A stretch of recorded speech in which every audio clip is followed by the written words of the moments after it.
Dice así la palabra del Señor, versículo 14. Pues vosotros, hermanos, vinisteis a ser imitadores de las iglesias de Dios en Cristo Jesús que están en Judea, porque también vosotros padecisteis los mismos sufrimientos a manos de vuestros propios compatriotas, tal como ellos padecieron a mano de los judíos, los cuales mataron tanto al Señor Jesús como a los profetas, y a nosotros nos expulsaron y no agradan a Dios, sino que son contrarios a todos los hombres, impidiéndonos hablar a los gentiles para que se salven, con el resultado de que siempre llenan la medida de sus pecados. Pero la ira ha venido sobre ellos hasta el extremo. Cada vez que nosotros escribimos una fecha, tenemos que reconocer el impacto de Jesús en la historia. Porque en una buena parte del planeta Tierra, el tiempo se divide en antes de Cristo y después de Cristo. Así que cada vez que tú escribes una fecha, estás obligado a recordar la importancia de Jesús. Pero no solo la historia se divide en dos, sino también toda la humanidad.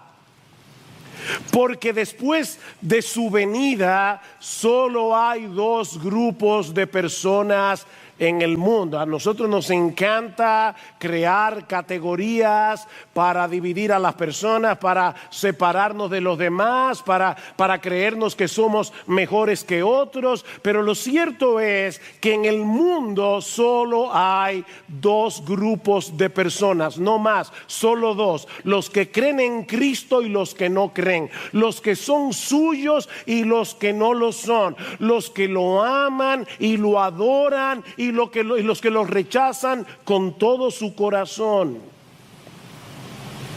El que no es conmigo, contra mí es, dice Jesús.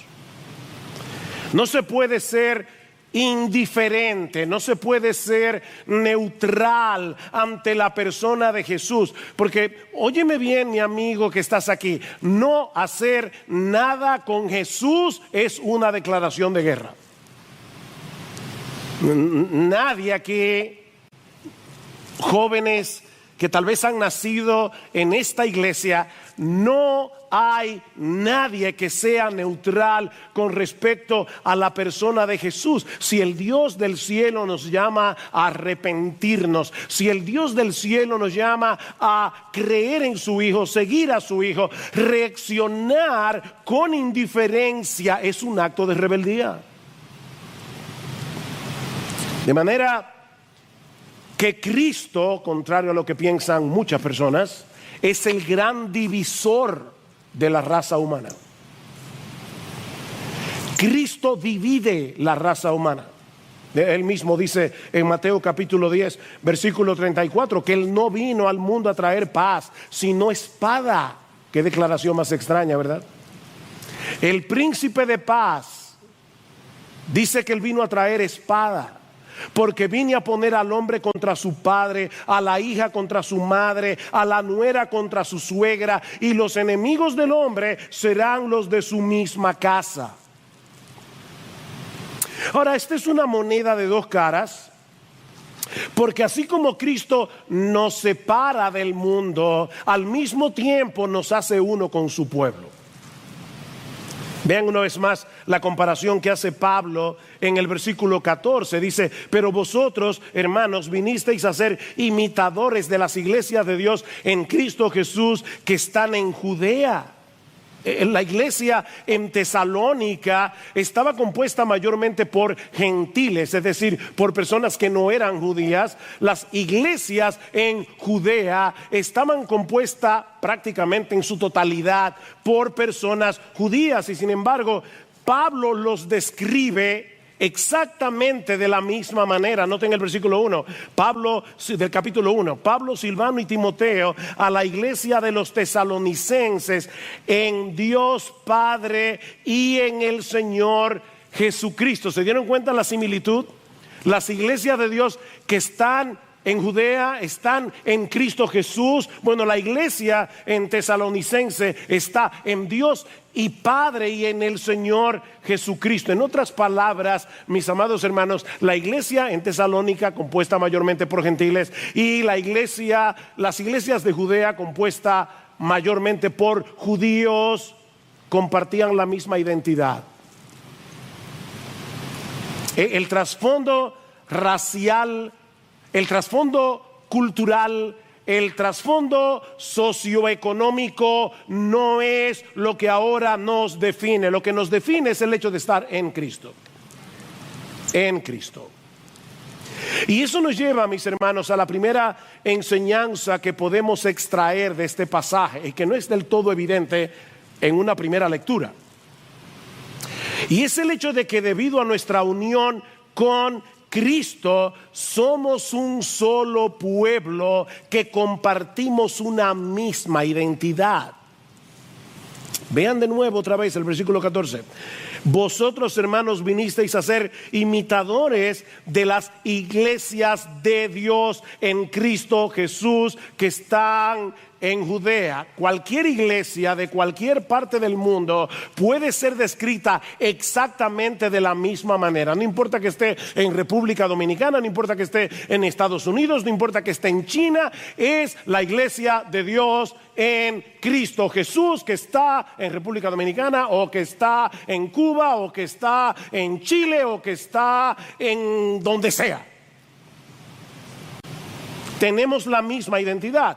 Ahora, hermano, para nosotros leemos este pasaje en el día de hoy, siglo XXI, y nos resulta difícil entender lo sorprendente de esta conexión que Pablo hace aquí entre las iglesias de Judea y la iglesia en Tesalónica, porque nosotros no experimentamos en el día a día la profunda división que había entre judíos y gentiles en aquellos días. ¿Recuerdan ustedes la reacción de la mujer samaritana en Juan capítulo 4 cuando Cristo le pidió que le diera de beber? Una cosa normal. Tú tienes sed, vas caminando por la calle, te encuentras con una persona bebiendo agua, es lo más normal que tú le digas, dame de beber. Esta mujer reacciona y le dice, pero ¿cómo tú, siendo judío, me pides a mí de beber, que soy mujer samaritana? Porque judíos y samaritanos no se tratan entre sí, o como dice el texto, literalmente. Los judíos y los samaritanos no usan los mismos utensilios o no beben de los mismos vasos. Para un judío era impensable beber del mismo cántaro del que había bebido un samaritano, porque para ellos esa gente era inmunda. ¿O recuerdan cuando Pedro fue a casa de Cornelio a predicarle el evangelio? Dios tuvo que mostrarle primero una visión para enseñarle a Pedro que él no debía discriminar a Cornelio por el hecho de no ser judío. Y cuando finalmente Pedro accede a ir, ¿verdad?, a la casa de Cornelio a predicarle el evangelio a él y a su familia, escuchen con atención cómo Pedro inicia su mensaje. Vosotros sabéis cuán abominable es para un varón judío juntarse o acercarse a un extranjero. Pero a mí me ha mostrado Dios que a ningún hombre llame común o inmundo. Miren, hermanos, se necesita cierta dosis de humildad para escuchar a un predicador que nos dice de entrada: antes yo pensaba que ustedes eran personas impuras, inmundas, despreciables, abominables. Como para decirle, gracias Pedro, nos vemos después. Pero Cornelio quería oír el evangelio.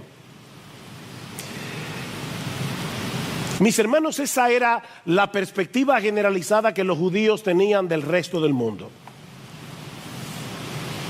Eran perros gentiles. Hasta que Cristo derribó la pared de separación, como dice Pablo en Efesios capítulo 2, versículo 14. Todos aquellos que creen en Él son uno en Cristo. Mis hermanos, Cristo está edificando una iglesia que no toma en cuenta nuestras diferencias sociales, raciales, económicas, educacionales. Ahora tenemos, dice Pablo en Efesios capítulo 4, versículos 4 al 6, y cantamos hace un momento acerca de eso. Tenemos una misma esperanza, un solo Señor, una sola fe, un solo bautismo, un solo Dios y Padre de todos, que está sobre todos, por todos y en todos.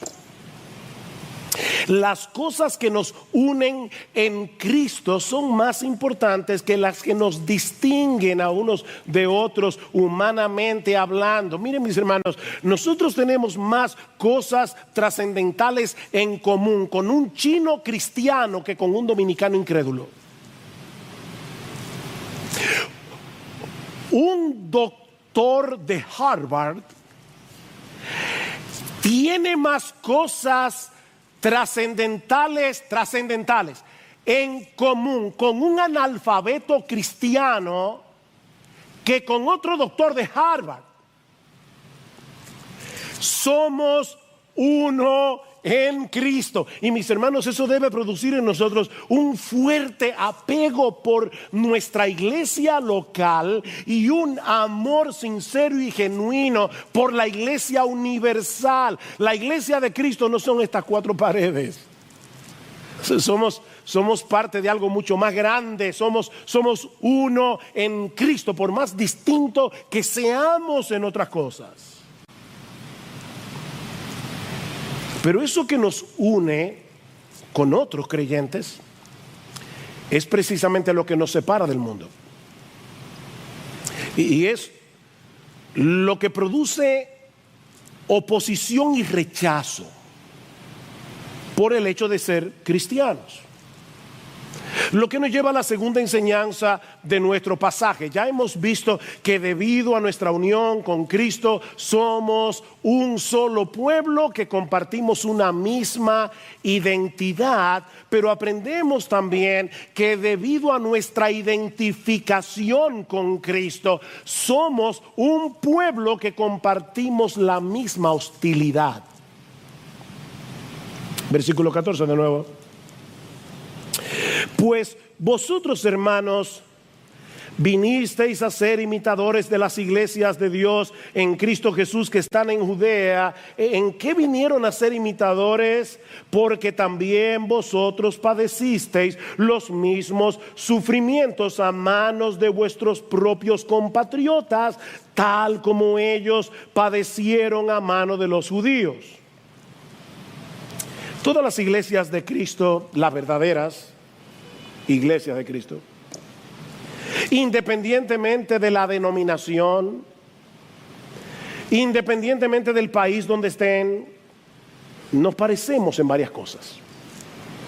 Mira, cuando tú vas a una verdadera iglesia, y puede ser que la forma de alabanza sea distinta, puede ser que hayan cosas que no sean exactamente como la practican en tu iglesia, pero cuando tú vas a una verdadera iglesia del Señor Jesucristo, tú te sientes identificado.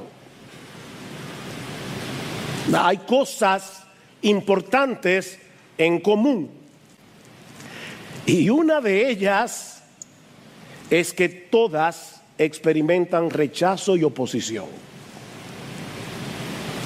Los creyentes en Tesalónica estaban experimentando de parte de sus compatriotas lo mismo que los creyentes de Judea estaban experimentando de parte de los judíos, porque la oposición contra los cristianos no es circunstancial, no es regional, es mundial.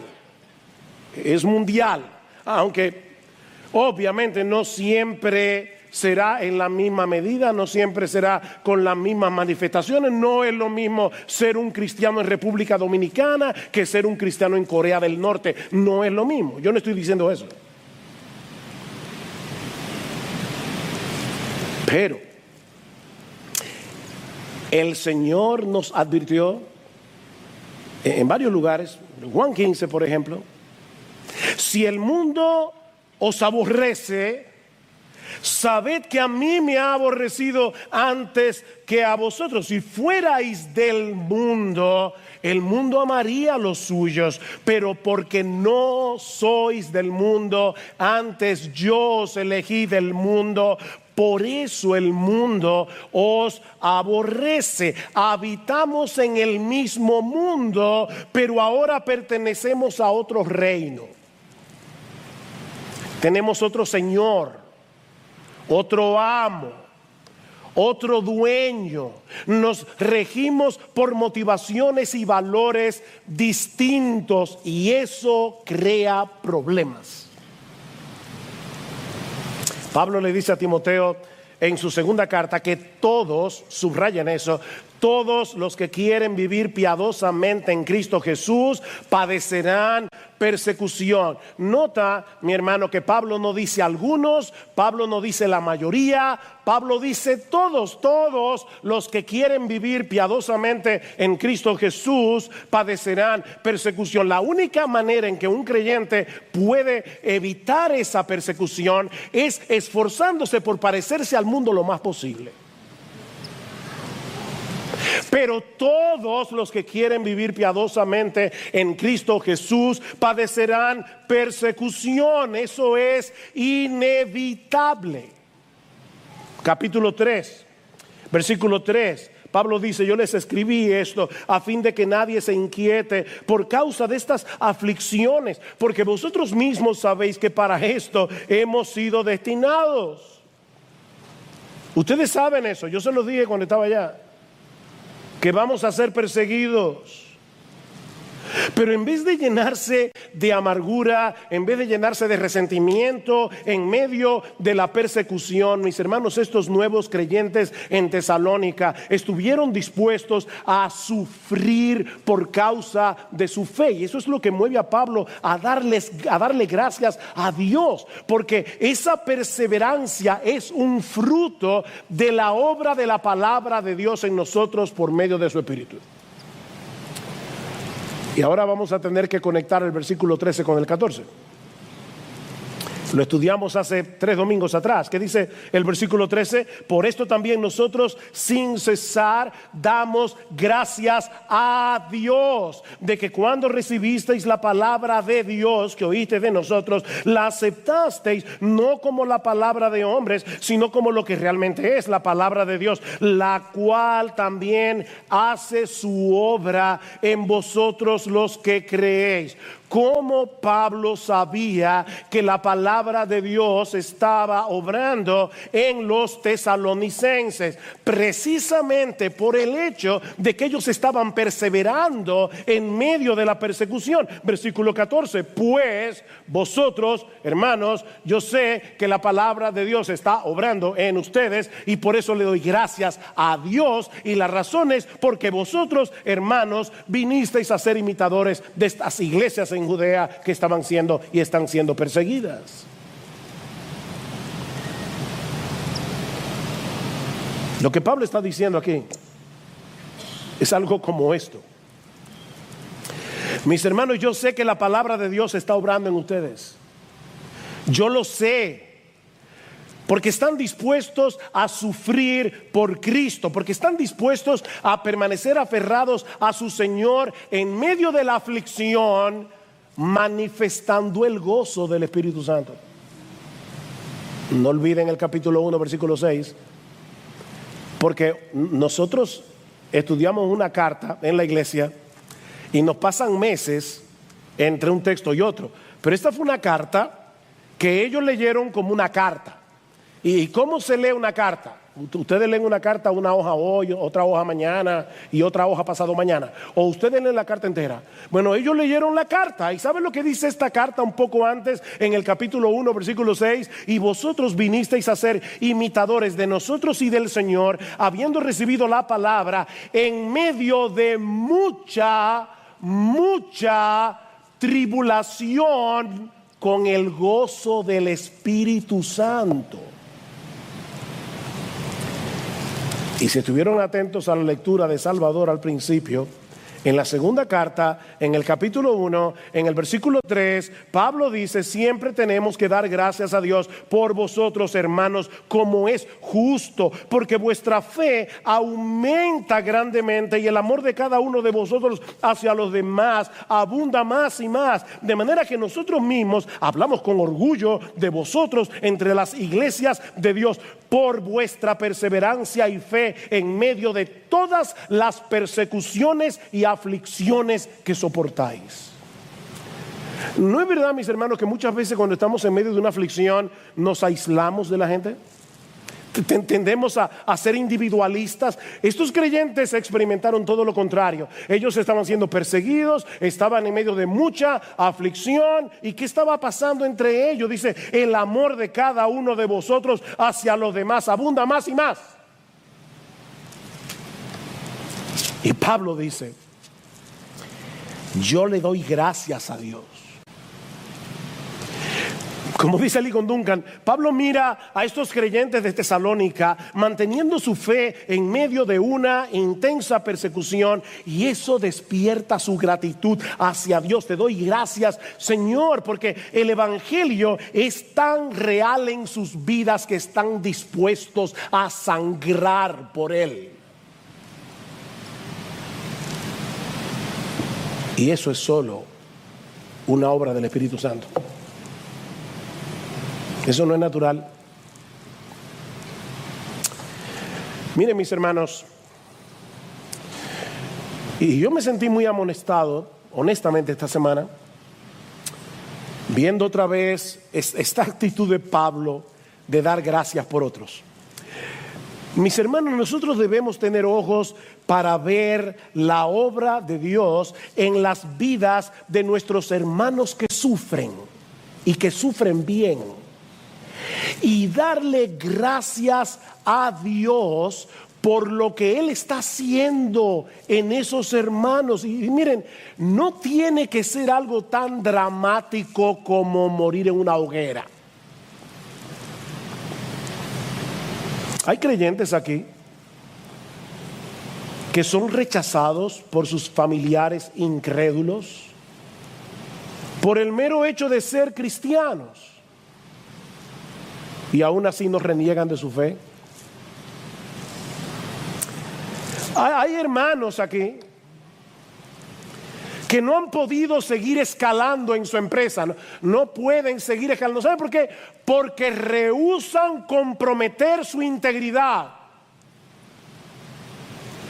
Gloria a Dios por esos creyentes.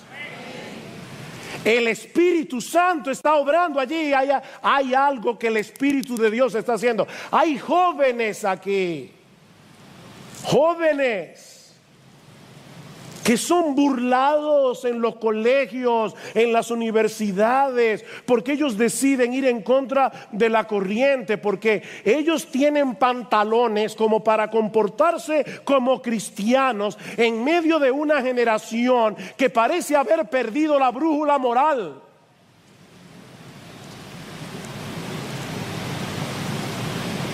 Gloria al Señor por esos jóvenes. Y ni hablar de los cristianos y misioneros que están en otras partes del mundo enfrentando un montón de dificultades y poniendo en riesgo sus vidas por causa del Señor. Esta misma semana, en el culto de oración, estuvimos orando por una pareja en Laos que recién se convirtieron al Señor. Y el padre de ella era un hombre sumamente influyente en la comunidad. Y cuando este hombre se enteró de que su hija y el esposo, su yerno, se habían convertido, comenzó a presionar para que ellos volvieran a sus ídolos. Y como ellos rehusaron volver a su antigua idolatría, este padre incrédulo influyó en la comunidad para que le quitaran todos sus bienes.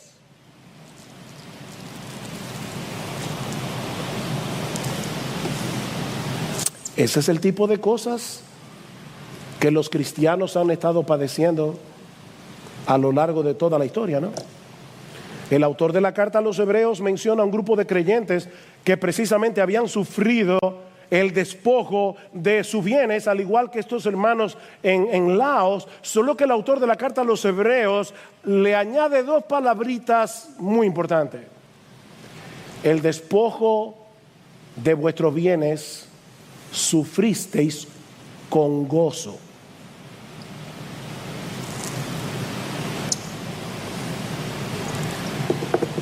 Ponte ahí, en esos pantalones. Te lo quitaron todo por causa de Jesús. Y tú eres capaz de decir, amén. Cristo es más valioso que todo eso.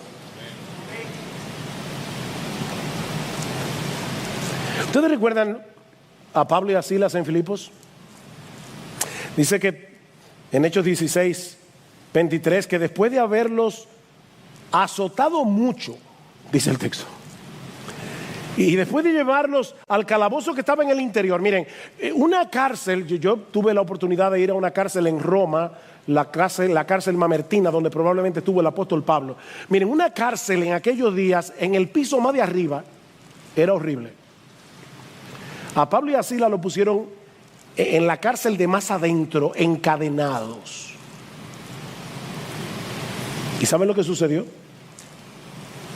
Que a medianoche los presos oían a Pablo y a Silas orando y cantando himnos a Dios.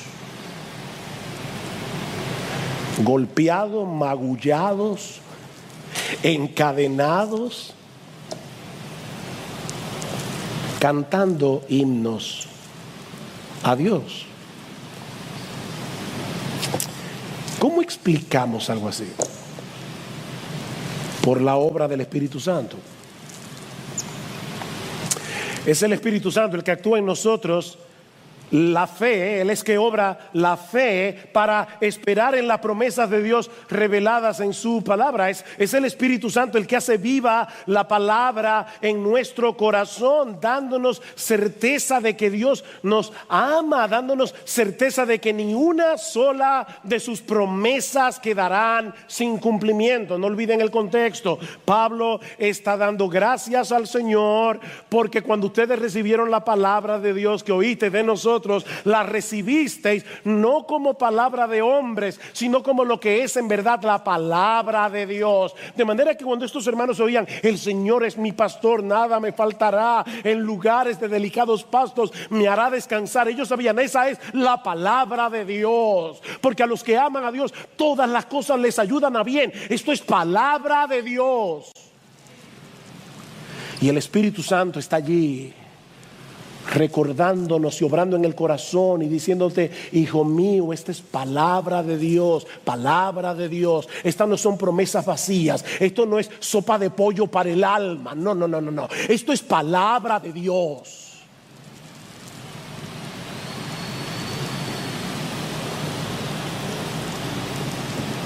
Y el Espíritu Santo provoca fe, produce fe. Porque al final, mis hermanos, es un asunto de fe.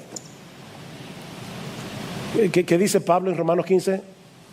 Y el Dios de la esperanza os llene de todo gozo y paz en el creer, para que abundéis en esperanza por el poder del Espíritu Santo. Solamente el Espíritu Santo puede hacerme abundar en esperanza, al aumentar mi fe en lo que Él mismo reveló en la palabra.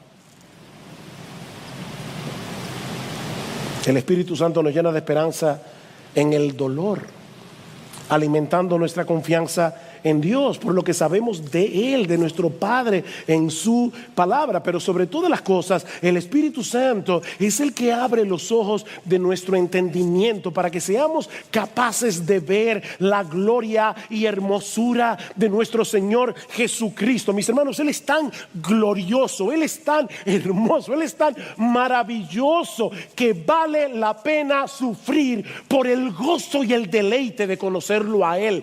Vale la pena. Y eso lo hace el Espíritu Santo. El gozo y el deleite de conocer a Cristo, mis amados hermanos, sobrepasa cualquier dolor. Pero ese gozo no es natural, es el fruto del Espíritu. Y a medida que el Espíritu va abriendo nuestros ojos y nosotros vamos viendo la gloria de nuestro Señor, algo sucede, nos vamos pareciendo cada vez más a Él. Contemplando su gloria, somos transformados de gloria en gloria en la misma imagen como por el Espíritu del Señor. Nos convertimos en sus imitadores, como dice Pablo. Se dieron cuenta en 1:6, dice: vosotros vinisteis a ser imitadores de nosotros y del Señor, de nosotros y del Señor. Y una de las cosas que se dice de Cristo en Hebreos capítulo 12 versículo 2 es que por el gozo puesto delante de Él sufrió la cruz. Cuando somos imitadores del Señor, somos capaces de sufrir con gozo. Por el gozo puesto delante de Él sufrió la cruz. No por el gozo de sufrir, porque, mis hermanos, no somos masoquistas. El sufrimiento no es causa de gozo. Cristo sufrió la cruz con gozo por dos razones. Primero, por el gozo de poder hacer la voluntad de su Padre. Y dos, por el gozo de salvarte a ti. Y a ti, y a ti, y a ti, si eres creyente. Wow. Cristo sufrió la cruz con gozo porque sabía que al hacerlo te estaba salvando a ti.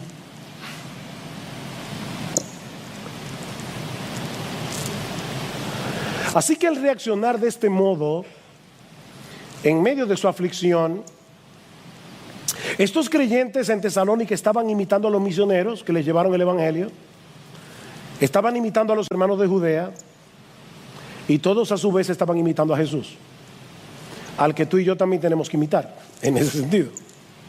Bueno, en todo sentido. Pero ahora Pablo quiere hacerles ver el porqué de ese sufrimiento. Mis hermanos, ¿qué es lo que está detrás de esa persecución, de ese rechazo, de esa oposición del mundo hacia los cristianos? ¿Qué es lo que hay detrás? Versículo 15. Dice: ustedes están padeciendo de sus compatriotas lo mismo que ellos padecieron a mano de los judíos, los cuales mataron tanto al Señor Jesús como a los profetas, y a nosotros nos expulsaron y no agradan a Dios, sino que son contrarios a todos los hombres, impidiéndonos hablar a los gentiles para que se salven, con el resultado de que siempre llenan la medida de sus pecados.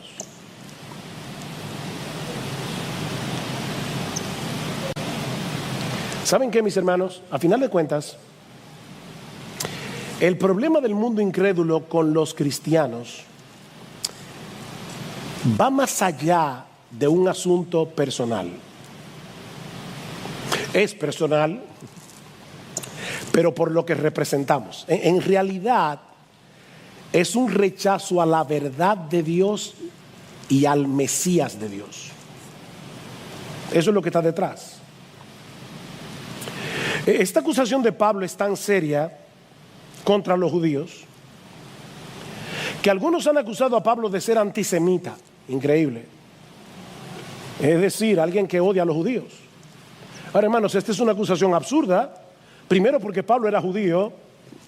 Segundo, porque él mismo fue un perseguidor que trató de detener el avance del evangelio. Y cuando Pablo conoció al Señor, el anhelo de su corazón era que el pueblo de Israel se salvara. Dice en Romanos capítulo 9 versículo 3: mira, si yo tuviera que ser condenado para que ellos sean salvados, que me condene yo. Y yo nunca he sentido eso por nadie, ni he orado así.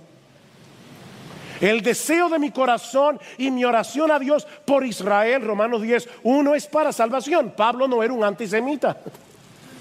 Eso es absurdo. No, Pablo escribió seguramente este pasaje con mucho dolor en el corazón. Pero todo lo que dice contra los judíos es tristemente cierto, y todo se encierra en una cosa: el rechazo del mundo incrédulo a la verdad de Dios y al Mesías de Dios. Mataron al Señor Jesús, dice Pablo. Por más que los romanos lo llevaron a la cruz, los judíos fueron responsables de su muerte. Ellos lo entregaron al poder civil, acusándolo falsamente para que fuera crucificado. Mataron al Señor Jesús, mataron a los profetas. En el Antiguo Testamento los profetas fueron sistemáticamente perseguidos por el pueblo de Israel. ¿Por qué? Porque no soportaban el mensaje que Dios les enviaba a través de ellos. Óyeme, mi amigo incrédulo que estás aquí, no te engañes a ti mismo pensando, es que intelectualmente yo no puedo aceptar. No, el problema tuyo es que tú no quieres la verdad de Dios, no la quieres. Porque la verdad de Dios te recuerda que tú eres un pecador. La verdad de Dios te recuerda que tú no eres tan grande como tú crees que tú eres, que tú no eres tan bueno como tú crees que tú eres, que solo hay un Dios, un solo rey, y se llama Jesús, no eres tú. No te engañes. Mataron a los profetas.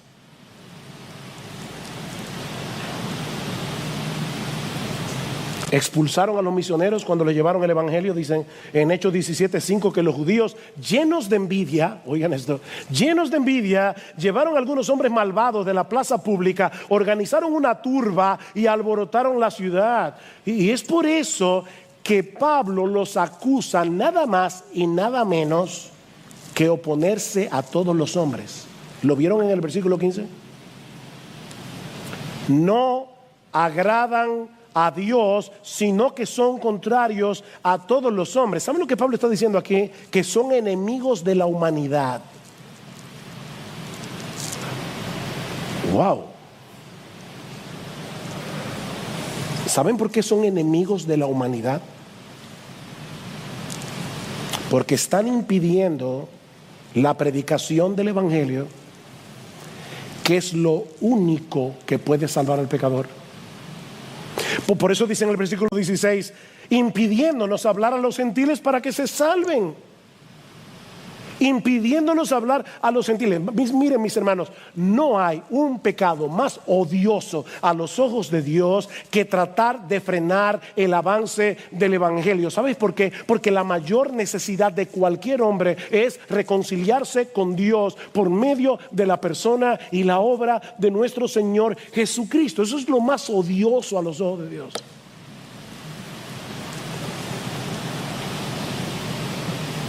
Cristo en Mateo 23 dice, ay de vosotros.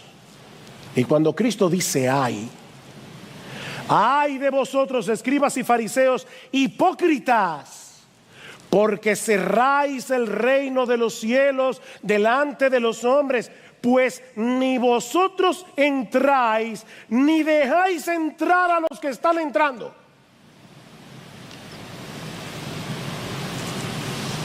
Wow.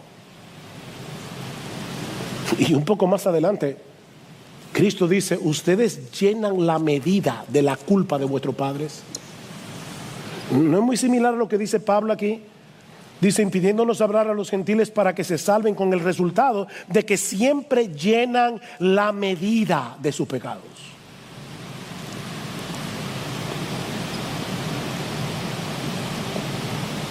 Su pecado ha llegado al colmo, dice Pablo. A tal punto que la ira de Dios, dice él, versículo 16, ha venido sobre ellos hasta el extremo. Y Pablo puede estarse refiriendo a lo que el mismo Jesús dijo en la parábola de los labradores malvados en Mateo 21, que el reino de los cielos iba a ser quitado de la nación de Israel como nación y le iba a ser dado a los gentiles, que iban a producir los frutos que ellos no pudieron producir.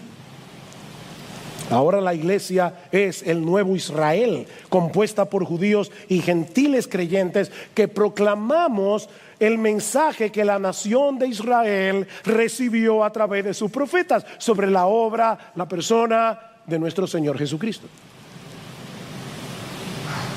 Y eso es precisamente lo que el mundo quiere frenar a toda costa. Que la verdad de Dios sea proclamada, que Cristo sea reconocido como Rey de Reyes y Señor de Señores, para que la gente venga a Él en arrepentimiento y fe y sean salvos. Pero ¿saben qué, hermanos? Nadie puede frenar la obra de Dios. Nadie. Corrie ten Boom,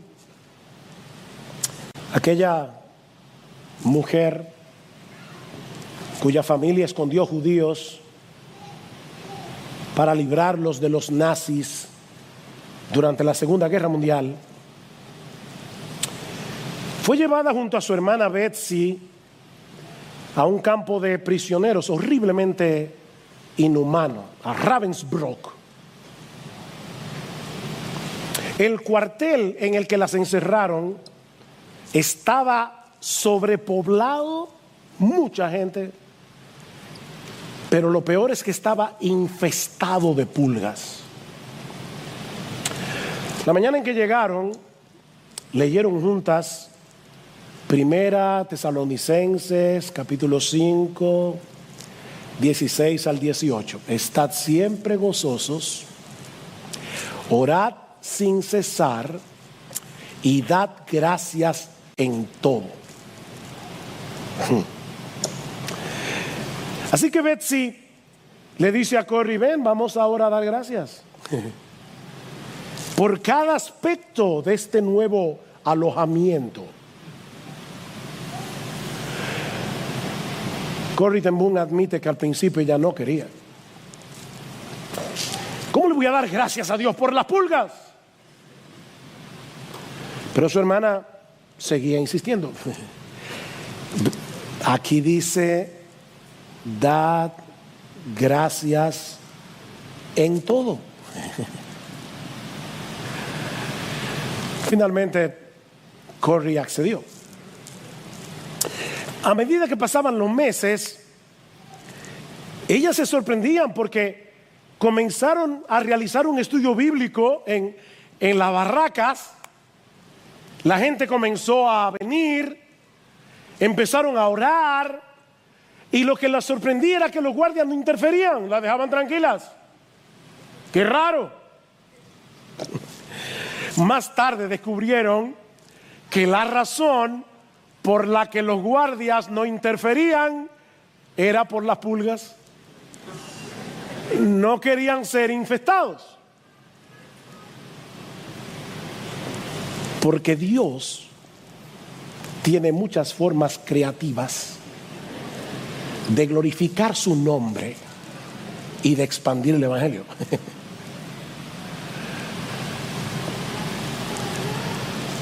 Nadie puede frenar el evangelio. Nadie. Y miren, aunque este es un pasaje muy duro, si lo vemos desde otra perspectiva también es muy esperanzador.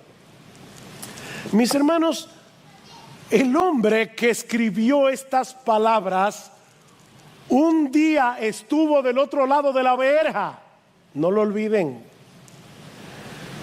De Saulo de Tarso se dice en Hechos capítulo 9, versículo 1, que respiraba amenazas y muerte. Ustedes pueden imaginar eso. Una persona que respira amenazas y muerte contra los discípulos del Señor. Y en el capítulo anterior dice que hacía estragos en la iglesia. Y más adelante, dando su propio testimonio, Pablo dice que él llegó a creer que era su deber delante de Dios hacer muchos males en contra del nombre de Jesús de Nazaret. No solo encerré en cárceles a muchos de los santos, sino también cuando eran condenados a muerte, yo daba mi voto contra ellos, y castigándolos con frecuencia en todas las sinagogas, procuraba obligarlos a blasfemar.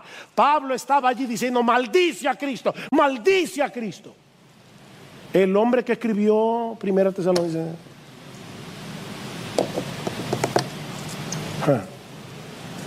¿Qué Dios tenemos nosotros?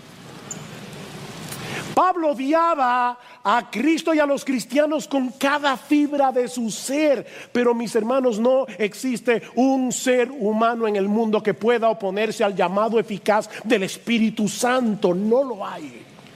La gracia de nuestro Dios es todopoderosa y vence cualquier obstinación.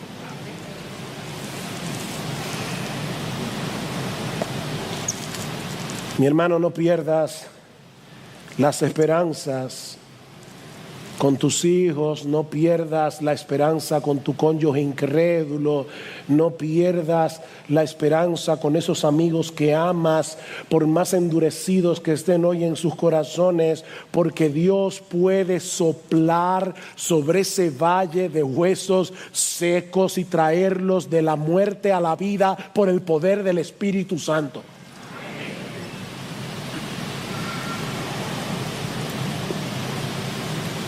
Y no tienes que irte muy lejos para ver un ejemplo de ese poder en acción. Mírate en el espejo.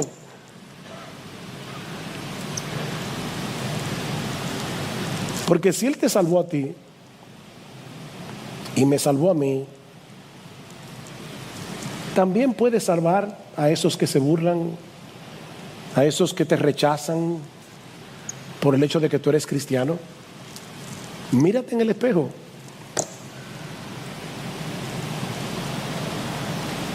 Ahora, no olvides que ese Dios que salva lo hace a través de la predicación del Evangelio. Vamos a ver este pasaje al revés. Si no hay algo más odioso para Dios que frenar la predicación del Evangelio, que hablemos de Cristo a los perdidos, entonces yo supongo que no puede haber nada más valioso a los ojos de Dios, algo que traiga más alegría y gozo a su corazón, que hagamos precisamente eso.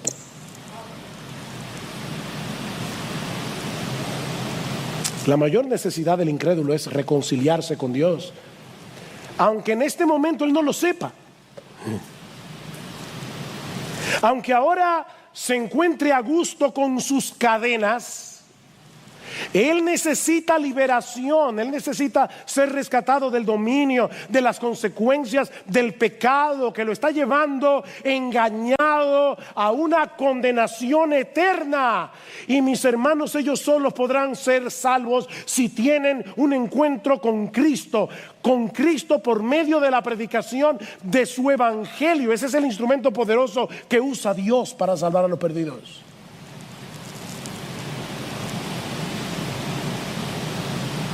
Oh, mi hermano, no dejes de hablar de ese Cristo que tuvo misericordia de ti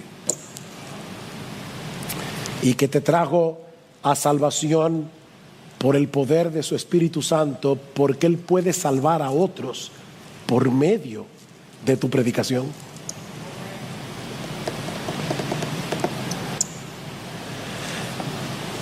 No puedo evitar recordar en la universidad, yo tenía dos personas en la universidad, dos amigas de carrera, porque déjame decirte algo,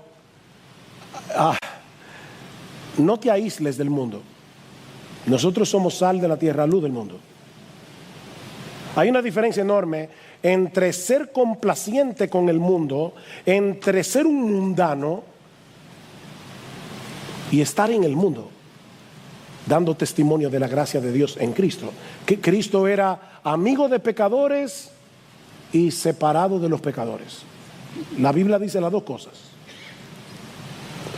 Y yo recuerdo que yo tenía dos amigas de carrera. Una de ellas lloraba cada vez que yo le predicaba el Evangelio, pero cada vez. Y yo le decía a mis amigos, les decía a Gloria sobre todo, yo creo que fulana va a ser, yo como nuevo creyente en mi romanticismo, ella va a ser la primera persona que se va a convertir a través de mi predicación. Y esta muchacha tenía una amiga que parecía un blog de 8. Ustedes saben lo que era un blog de 8. Y yo siempre pensaba, fulana se va a convertir, pero esta otra es tan dura. Final de la historia. Esta fulana todavía es incrédula y el blog de 8 ya partió para estar con el Señor. Es nuestra querida hermana Ica, que de repente un día me dijo, mira, llévame a un estudio bíblico.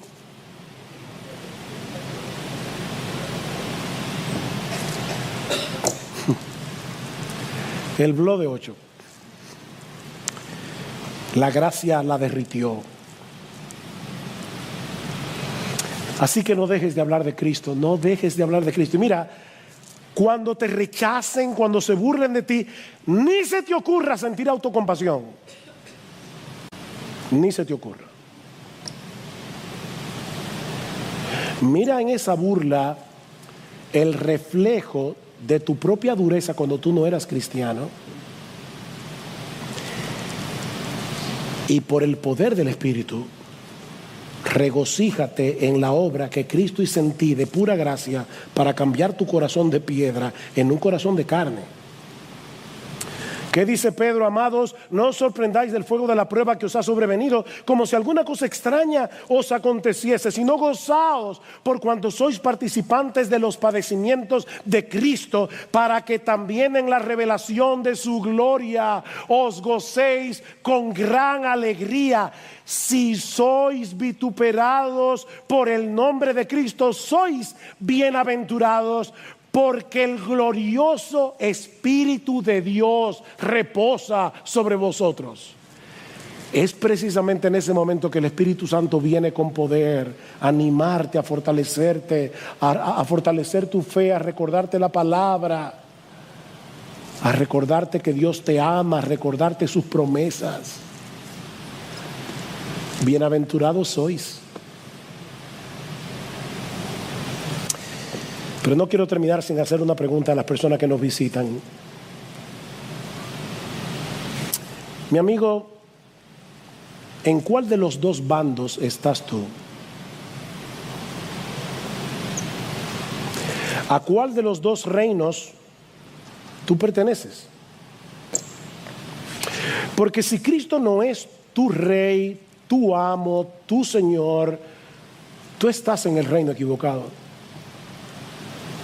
Un reino que ya fue vencido hace 2000 años y cuyos súbditos van camino a una condenación eterna si mueren en sus pecados. Mi amigo, en todo el universo hay un solo rey legítimo y se llama Jesús.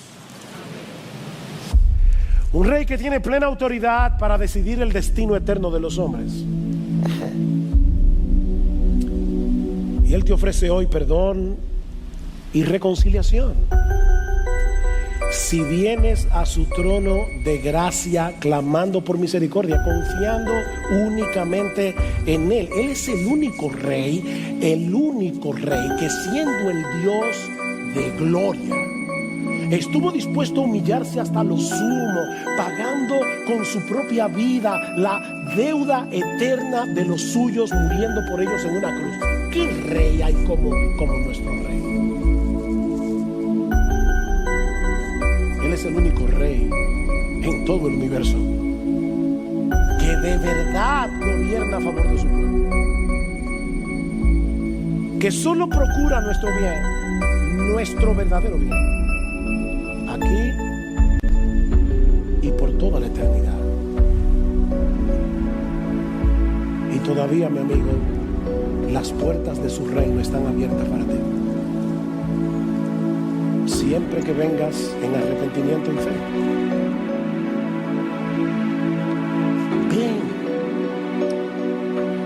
ven ahora, no es mañana. Ven, deja atrás ese amo malo, cruel, que quiere arrastrarte consigo a que compartas su condenación eterna en el infierno. Es que no te das cuenta que te están engañando. Por favor, ven.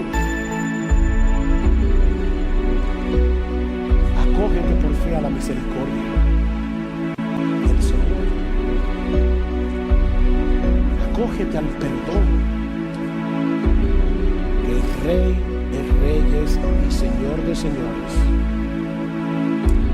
te está ofreciendo hoy de pura gracia, gratuitamente, solo por la fe.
I don't know how to write a love song. It seems so hard to me. I thought the problem was there's no conflict, but I was wrong. Hidden away, yeah, right there. I'm scared of just how much you mean to me. I don't know how to put this into words. How much I care, how I'd be lost if you weren't there. You ground me, you save me, you're another part of me. I don't know how to explain it, how you make me feel this way when you put your hand through my hair, when you hold me, saying it will be okay. How could I possibly say it right? Oh, I tried, I've been up all night. I wish you knew how much I care, how I'd be lost if you weren't there. You ground me, you save me, you're another part of me. I don't know how to explain it, how you make me feel this way when you put your hand through my hair, when you hold me, saying it will be okay. How could I possibly say it right? Oh, I tried, I've been up all night. I wish you knew how much I care, how I'd be lost if you weren't there. You ground me, you save me, you're another part of me. How could a song be enough when everything we've been through never broke us up? No matter how rough, you rescued me, you stay true. How I convey how you make my day, I don't know how to say it the right way. How much I care, how I'd be lost if you weren't there. You ground me, you save me, you're another part of me. I struggle to find hope, I've struggled to sleep at night. I can't struggle to let you know that I won't let you go.